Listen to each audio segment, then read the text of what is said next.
Hi Year 1, here's your English lesson for Thursday. Okay, so we know that you have been looking at this text, Saida the Pirate Princess by Alison Cooper. Today we'd like you to have a look at page 14 of the booklet. And Saida says that she's got a brother and he's called Fergus. So what we'd like you to have a go at doing is making up a story all about Fergus going on an adventure. So we'd like you to practice saying your story out loud to a grown-up at home, and you can do this a few times, and then have a go at writing it down on paper. So on this slide, I've included some information that we would look at in school when we're writing. So we want you to try and include these things in your writing today. So the first thing on the list is time adverbials.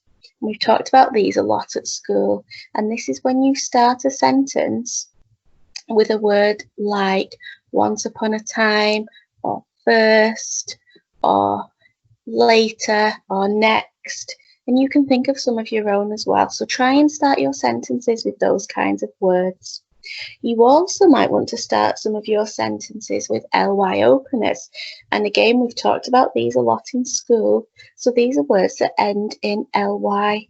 And I know that you might like to use words like suddenly, finally, luckily, and you can think of some of your own. Okay. You all know how to use conjunctions, and these are these joining words to make your sentences a bit longer. So words like and, because, so that, and these words go in the middle of your sentences. And of course, try and use your capital letters and full stops and really check that you have used those in the right places. Even if you're not sure about using all of the things on this list, we just want you to try your best to include as many as you can. And once you've written your story, you might want to go back, have another look at it, and see if there's any of these things that you could include to improve it and make it even better. Once you've had a go at doing your story, please send us a photo of it so we can see and we can tell you how good it is and what we think about your work. Okay, after you've done your story, we'd like you to have a read of the poem on page 15. And then on page 16, there's a riddle, and it's some questions that link to the poem that you've read on page 15.